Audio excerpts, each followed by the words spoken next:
Kwa hivyo wana ODM, ile kitu mimi nataka niwahakikishie, kwa mapenzi ya Mungu, ODM will either form the next government or be part of the next government.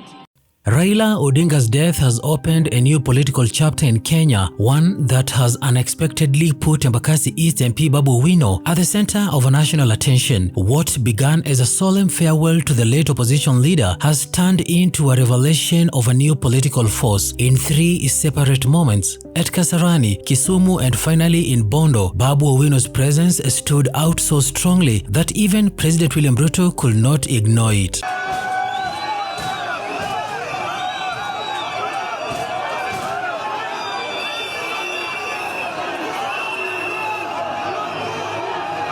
Across the country, thousands of Kenyans turned out to mourn Raila Odinga, but amid the emotions and speeches, one man kept echoing through the crowds: Babu Owino. His reception everywhere Raila's body was taken spoke volumes about a shift happening in Kenya's political landscape.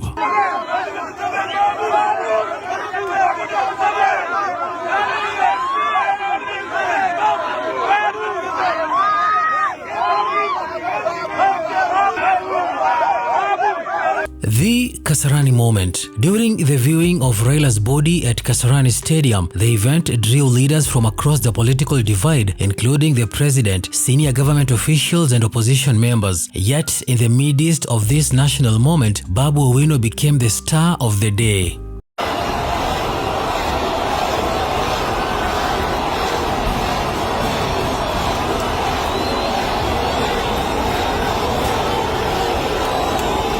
Whenever his name was mentioned, chants erupted from the stands, drowning out other speakers. The crowd repeatedly shouted his name, forcing many to notice just how much influence he commands among the youth and urban voters. Babu, dressed simply but sharply, waved at the crowd from a distance, and the reaction was electric. It was not just about being loud, it was about connection. The energy that followed him made it clear that a new generation was seeing him not just as a politician, but as a symbol of hope after Raila. At the moment, even seasoned politicians could sense the changing tide.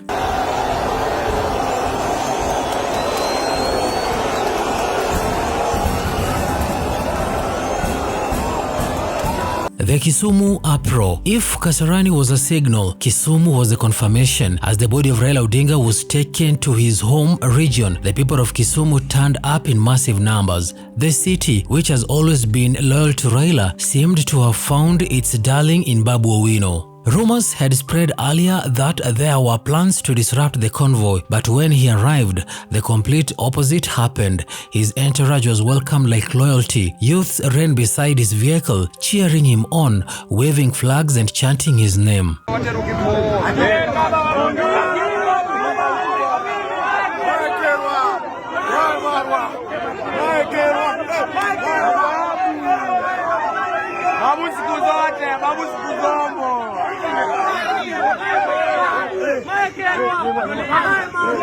The moment became the talk of Kisumu. Markets stopped, traffic slowed, and phones came out to record the politician who has now become a people's magnet. While most leaders quietly joined the morning procession, Babu's energy stood out. He was not loud, but the people made enough noise for him.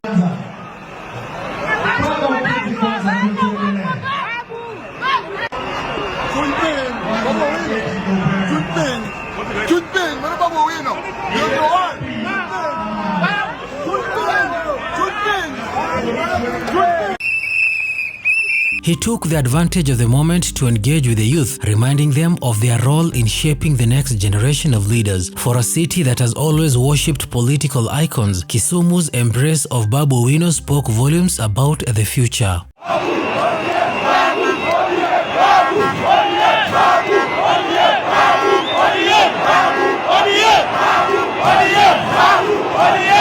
The Bondo shock. The final stop of Raila's journey home was in Bondo, where the private burial took place. The ceremony attracted more than 80 members of parliament, governors, and even President William Ruto himself. It was expected that the president would command the day's attention, but once again, the name that shook the crowd was Babu Owino.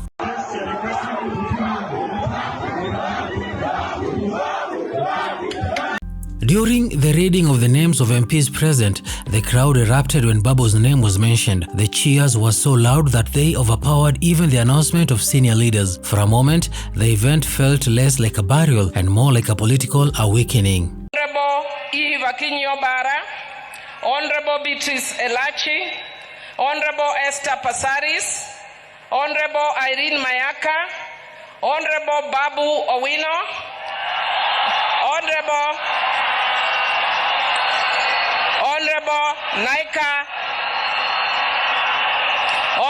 Naika Johnson,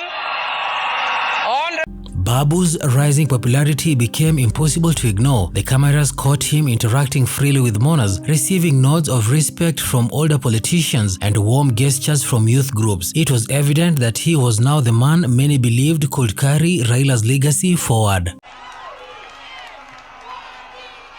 If it is not strong, ODM! ODM!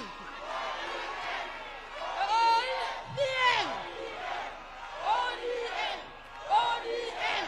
ODM!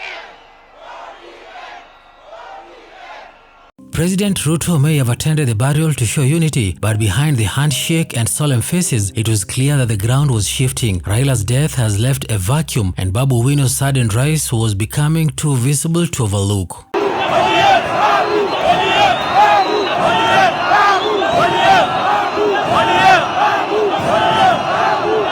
For months, Ruto has been trying to pull ODM into his broad-based government, hoping to control the opposition space, but the overwhelming love for Babu, especially in Raila's own backyard, is threatening that plan.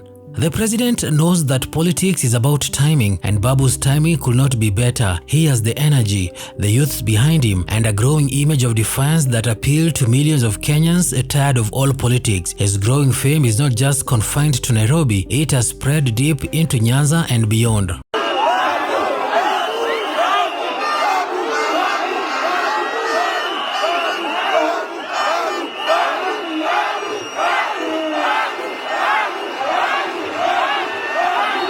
What was meant to be Raila's final goodbye might have quietly introduced Kenya's next big political wave. The same crowd that once lifted Raila's name now seemed to be rallying behind Babu Owino. His confidence, connection to the streets, and ability to draw crowds even in the presence of the head of state have sent shockwaves through the political class.